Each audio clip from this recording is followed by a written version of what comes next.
Interest वाकई हम लोगों का मसला है, लेकिन इससे ज्यादा इंटरेस्ट पूरी इंसानियत का मसला है। मैंने जब ये प्रेजेंटेशन एक दफा शिकागो यूनिवर्सिटी में जहां मैं पढ़ाता हूं वहां पेश की, तो उसमें बैठे एक ईसाई टीचर सर एंथनी जेम्स ने, जो चार्टर्ड अकाउंटेंट भी हैं, उन्होंने उसको सुना तो उन्होंने कहा कि मैंने आज पहली दफा एक शख्स को उन अल्फाज में बात करते सुना कि जो जुम्मे का खुतबा नहीं लगता उन टर्म्स में है कि जिसमें एक चार्टर्ड अकाउंटेंट बात सुनना चाहता है। एक और दूसरे उसने ये कहा कि ये इससे सिर्फ मुसलमानों के आंखों को ठंडक नहीं मिलेगी, ये तो पूरी इंसानियत की चीज है, पूरी इंसानियत को फायदा मिलेगा। यह मसला पूरी इंसानियत का है, मुसलमानों का नहीं है। और एक बात अर्ज करता जाऊं, ये मामलात का मसला है, इबादत का मसला नहीं है। मामलात का मसला है तो बेहतर यह है कि इसे इंसान की बुनियाद पर डिजाइन करो, इसे मुसलमान की बुनियाद पे, ईमान की बुनियाद पर डिजाइन मत करो। इसी तरह एक मसला है the problem of scarcity of money. Money बहुत कम है। इकोनॉमिक का उसूल है कि जो चीज कम होती है उसकी कीमत लगती है। मनी कम है लिहाजा उसकी कीमत है इंटरेस्ट, आपको पे करना पड़ेगा। हम ये पढ़ेंगे कि ये जो मनी की स्कार्सिटी है ये आर्टिफिशियल है, ये नेचुरल नहीं है, इसको खत्म किया जा सकता है। और वो बात कि ना रहेगा बांस ना बजेगी बांसुरी, इंटरेस्ट की वो जो जरूरत है वो ही खत्म की जा सकती है। और हम ये भी पढ़ेंगे कि मोर मनी की क्या इंपॉर्टेंस है, इस बात को पढ़ेंगे। आने वाले कई एक स्लाइड इसी पर हैं। सबसे पहले इस चेक की बात हो जाए। चेक कैसे करेंगे कि एक पर्टिकुलर बैंकिंग कॉन्सेप्ट है वो फ्री ऑफ इंटरेस्ट है। दो चेक्स हैं हमारे पास, एक इस्लामिक है, एक इकोनॉमिक चेक है। इस्लामिक चेक तो ये है, मुझे जिस आलिम के भी मिलने की बात होती है, जब भी मैं कंसेप्ट पेश करता हूँ फौरी तौर पे इस हदीस का जिसका मफहूम मैं अर्ज कर रहा हूं, वो कहते हैं हर वो कर्ज जो नफे को खींचने वाला हो सूदी कर्ज है। मुझे याद है एक आलिम से मैंने बात की, तो मैं कहा उबैद तुम सूद से बचने की बात करते हो, सूद से मैं नहीं बचा। मैं कहा मौलाना साहब कैसे कहते हैं, क्या कह रहे हैं? कहने लगा ये जो मस्जिद में काम हो रहा था, कहते ये इस मजदूर को एडवांस में पैसे चाहिए थे, मजदूर को एडवांस में पैसे चाहिए थे, मैंने इसको 500 रुपए एडवांस में दिए हैं। अब जब मैं बात करता हूं ये जी कहता है, ये पहले नहीं कहता था, ये जी सूद है। मैं सर पकड़ के बैठ गया कि इस सूद को कौन दूर करेगा। इकोनॉमिक चेक क्या है? इकोनॉमिक चेक ये है कि it should encash a premature commercial paper at par. मेरे ख्याल में बैंकर जो इकोनॉमिक से ताल्लुक वाले हैं उनका ध्यान जा रहा होगा इधर।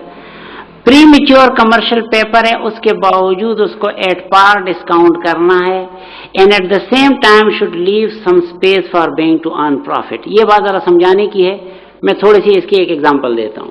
एक आदमी पेशावर से आया, हम उसका नाम ए रख देते हैं, लाहौर आया बी के पास, 1 लाख की चीज खरीद ली, पैसे थे नहीं उसके पास, उसने उसको एक कागज लिख दिया, आई प्रॉमिस टू पे आफ्टर 30 डेज। ठीक है ना, इसको हम कहते हैं प्रॉमिसरी नोट। ये एक कमर्शियल पेपर है, टेक्निकल डिटेल में नहीं जाता। उसने उसको एक प्रॉमिसरी नोट दे दिया कि आज से 30 दिन बाद मैं तुम्हें पे कर दूंगा। सही, वो तो मान लेके चला गया पेशावर, 20 दिन गुजर गए, 10 दिन बाकी हैं। लाहौर में बी को, जो लाहौर वाला हमारा दोस्त है, उसको पैसे की जरूरत पड़ गई। मौजूदा निजाम क्या है इसका? वो ये प्रॉमिसरी नोट लेके बैंक जाता। बैंक को जब वो ये प्रॉमिसरी नोट दिखाता है, बैंक देखता है वो 1 लाख का प्रॉमिसरी नोट है, बिलफर्ज बैंक उससे 2% अमाउंट काट लेता है या 1% अमाउंट काट लेता है, जितनी भी बनती है। जो बाकी अमाउंट बचती है वो उसको पे कर दी जाती है, 1% काट के बाकी उसको पे कर दी जाती है। 10 दिन बैंक इंतजार करता है, 10 दिन बाद पेशावर वाले से फुल अमाउंट ले ली जाती है। मेरी बात समझ आ रही है? इन दोनों का जो फर्क है कि लाहौर वाले को उसने 1% के हिसाब से कम पे किया, पेशावर वाले से फुल अमाउंट ली। इन दोनों का फर्क ये बैंक का इंटरेस्ट है। सही सूद का सही मुतबादिल ये होगा कि लाहौर वाले को फुल 1 लाख मिले, पेशावर वाले से भी 1 लाख ही वसूल हो और उसके बावजूद बैंक कमाए। अगर इस तरह का कोई निजाम है तो वो सूद का सही मुतबादिल है। अगर इस शर्त से नहीं गुजर सकता तो वो सूद का मुतबादिल नहीं बन सकता, वो हर किस्म के कर्जे का बोझ नहीं उठा सकता। और यही नतीजा होगा कि आप उसको एक कर्जा तो आप उस पर दे सकते हैं, दूसरा कर्जा नहीं दे सकते। एक जगह पर एप्लीकेबल है, दूसरी जगह से सिरे से फेल हो जाता। मेरी बात समझ आ गई? इस शराइत को जहन में रखना, क्योंकि मैं इसको आखिर में जाके अप्लाई करूंगा। इसके बाद मसला है कंफ्यूज डिफिनीशन ऑफ इंटरेस्ट का। ये जो डिफिनीशन मैं बता रहा हूं ये माइक्रोसॉफ्ट इनकार्टा एनसाइक्लोपीडिया की है और मेरे ख्याल में ये बड़ा ऑथेंटिक एनसाइक्लोपीडिया है। माइक्रोसॉफ्ट कंपनी इस वक्त दुनिया की मशहूर तरीन कंपनी है, बिलियन एंड बिलियन डॉलर्स के इनके असासे हैं और जो इनका काम होता है उनके बराबरी का काम शायद ही किसी का होता है। उनकी डिफिनीशन है, ये सिर्फ कट पेस्ट हुआ है और इसके अलावा ये जो कलर से तब्दील हुए हैं, इंटरेस्ट और कैपिटल का ये कलर मैंने तब्दील किया, इसके अलावा कुछ भी नहीं।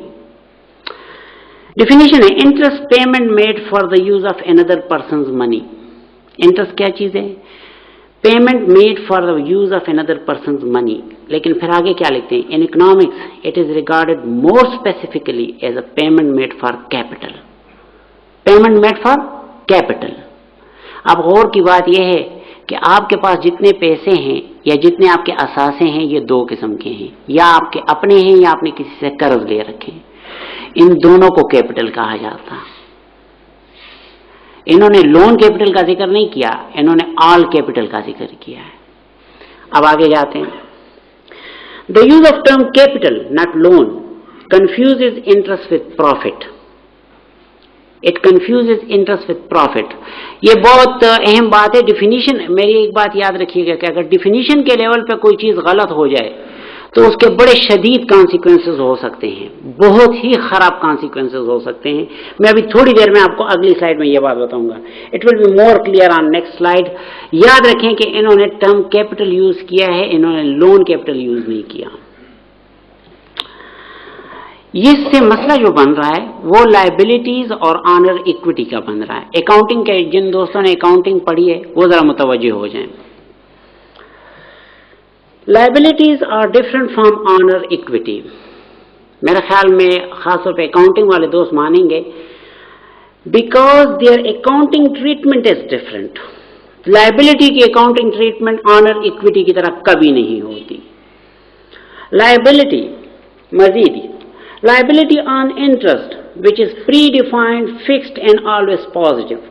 यही होता है, predefined होता है, fixed होता है, always positive होता है। honor equity का क्या हाल होता है? honor equity earns profit which is variable and may even be negative।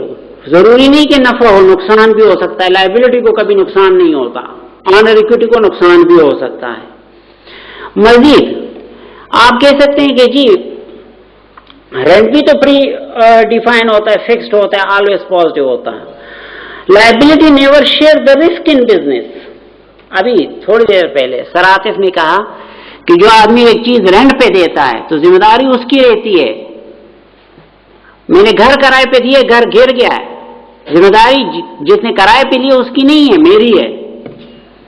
Liability पे मैंने किसी को कर्ज, सूद पे कर्ज दे दिया है, पैसा जाया हो गया, उसकी गलती से नहीं हूं, वैसे ही जाया हो गया, वो सूद भी देगा और वो पैसे भी देगा।